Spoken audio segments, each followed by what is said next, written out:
Can you believe it? In the midsummer heat of 104 degrees Fahrenheit, where the ground temperature is hot enough to fry an egg, a dog with its neck torn open and oozing blood and flesh wasn't waiting for its owner's help. Instead, its owner was secretly plotting. When it dies, we can still kill it for some meat, even though the dog was so skinny you could see every rib. And the excuse, "Even an ant's leg has meat," sounded absurdly cruel. I'll never forget the day I got that call from a follower. Her voice was tearful, breaking as she said, "Sis, you have to come see this. My neighbor's dog is dying. The wound on its neck is huge. Flies are swarming around it, and the owner still says he's gonna kill it for meat." I hung up, grabbed my car keys, and raced over. My mind flooded with the images she'd painted. 104 degrees Fahrenheit heat, an exposed wound, buzzing flies, and that cold, heartless line, "Kill it for meat." I couldn't bear to think how many days that dog had been suffering in that corner. As soon as I turned into that alley, I saw it from a distance, tied to the base of a courtyard wall with a thick hemp rope. So short it was ridiculous. Right next to it stood an old locust tree, its shade covering most of the corner. But no matter how the dog shifted, it could never reach that patch of coolness. Its legs trembling slightly, tongue hanging out long as it panted heavily. Every breath came with a thick, gurgling sound, like it was being squeezed from the depths of its throat. The worst part was its neck. This wasn't a small cut. An entire section of skin had been torn off, revealing bright red muscle caked with dirt and dry grass. In some spots, it was already oozing pus.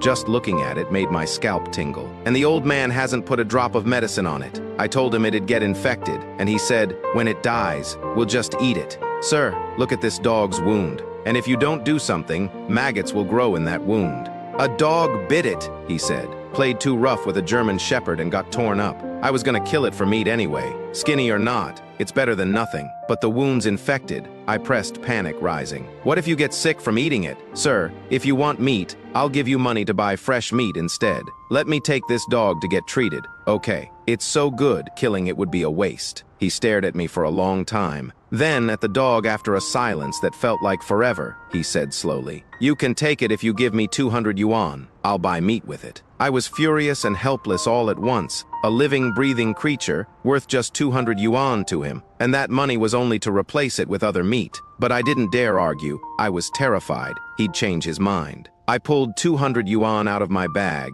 handed it to him, and he stuffed it in his pocket, turned, and walked back inside, without even glancing at the dog one last time. I knelt down and untied the rope around its neck. It was so tight it had dug into the skin, and when I loosened it, the dog flinched in pain but didn't run. When we got to the pet hospital, the director was already waiting at the door. As soon as we carried the dog inside, he leaned in to examine it, his brows furrowing tight. "Why did you wait so long to bring it?" he said. "This wound is catastrophic." He used tweezers to part the fur around the injury, and that's when I saw the full extent. 2 big tear wounds, yes, but also a deep hole on the side of its neck, bitten clear through by teeth. He stuck a cotton swab into the hole to clean it, and when he pulled it out, it was covered in black, rotting flesh and yellow pus. "This hole is 2 to 3 centimeters deep," he said. "The tissue inside is completely necrotic. If you'd waited 3 more days, it would have died from sepsis, even if it didn't get heat stroke." The dog seemed to know we were worried. It lay still on the exam table while the director worked,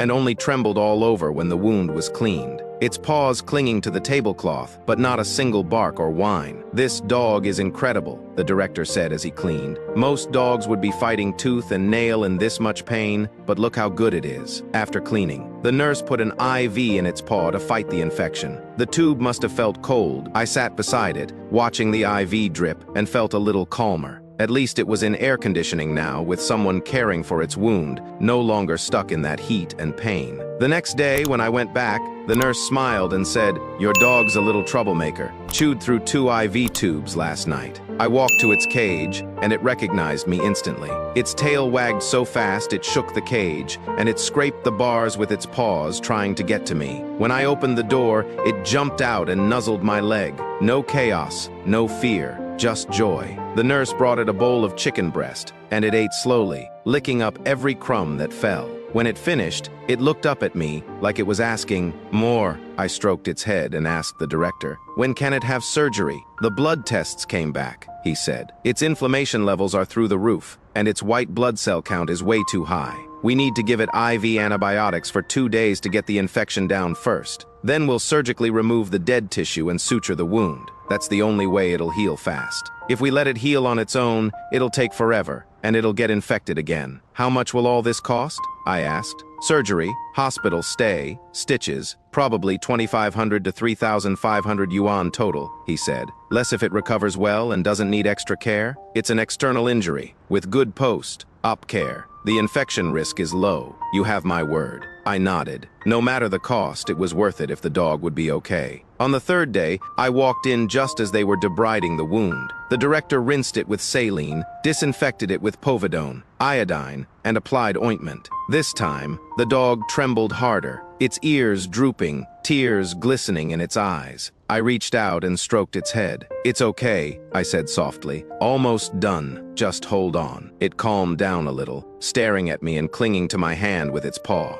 "Surgery tomorrow," the director said when he was done. "Takes about an hour. You can wait here if you want." I talked to the dog. "Tomorrow we'll fix your neck, okay? After that, it won't hurt." It nuzzled my hand like it was agreeing. On surgery day, I waited outside the OR for over an hour, my heart pounding. Finally, the director came out smiling. "It went perfectly," he said. "We removed all the dead tissue and sutured the wound tight. As long as it doesn't get infected, it'll recover in no time." I went inside, and the dog was still asleep on the table, its neck wrapped in thick gauze. "The anesthesia will wear off soon," the nurse said. "It might be groggy, stay with it." I sat down and held its paw. It was soft, and slowly its body warmed up. After about 30 minutes, it opened its eyes, saw me, and wagged its tail faintly before closing them again, exhausted. Over the next few days, it recovered fast. After its IV each morning, it would walk slowly around the ward and sometimes play with the nurse for a minute. Wags at everyone now. I brought it dog food, and it ate greedily, more than it had when we first met, and slowly started to gain weight. On the 10th day, the director removed its stitches. When he took off the gauze, I sighed in relief. The wound had healed beautifully.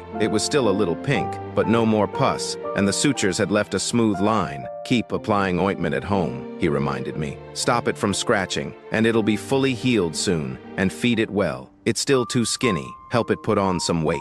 I picked it up, and it nuzzled my chest, tail wagging non-stop. When we walked out of the hospital, the sun was shining, and it looked up at the sky, its eyes bright, like it was seeing the world for the first time. When we got back to the small yard where we care for rescued dogs, the others swarmed over Yufu, Jinbao, and a few puppies we'd saved earlier. Yufu was a chubby greyhound, the same breed as our new dog, but twice as fat. When it ran over, its belly jiggled. I set our dog down, and at first, it hid behind my legs, peeking out at the others shyly. Yufu walked over, sniffed its nose, then wagged its tail, like it was saying, "Welcome." The other dogs crowded around too, just sniffing, no fighting, then ran off to play on the grass together. Sometimes I wonder, why do people get pets if they can't take care of them? Pets aren't toys, they aren't food. They're living beings, family, who need love and care. Rescuing is hard. We spend money on vet bills, time on care, and deal with people who call us busybodies or say, "It's just a dog." But when I see Yumi Lee running on the grass, Xiaobudian snuggling in my lap, Yufu being silly while stealing food, I know none of that matters. These dogs teach me what love and responsibility mean. They've been through hell, but they still trust humans. They've suffered, but they still love the world. Their happiness is so simple: a full meal, a warm bed, someone to play with. That's all they need. Now, Yumi Lee has been in the yard for over a month. It's so much fatter, and you can't even see a scar on its neck anymore. It walks with me every day, plays with the other dogs, and is so happy. But I'm still waiting for Jinbao's test results. I don't know if Jinbao will be okay, and I don't know how many more dogs I'll have to rescue. But I know this: as long as there's one dog in need, I'll keep going, because every life deserves to be treated with tenderness. Now that you've heard this story, I want to ask you, if you saw a dog with a wounded neck tied outside in 104 degrees Fahrenheit heat, and its owner said he was going to kill it for meat, what would you do? Would you stop to help, like we did? Or would you look the other way? If you saw a stray animal in need, would you lend a hand?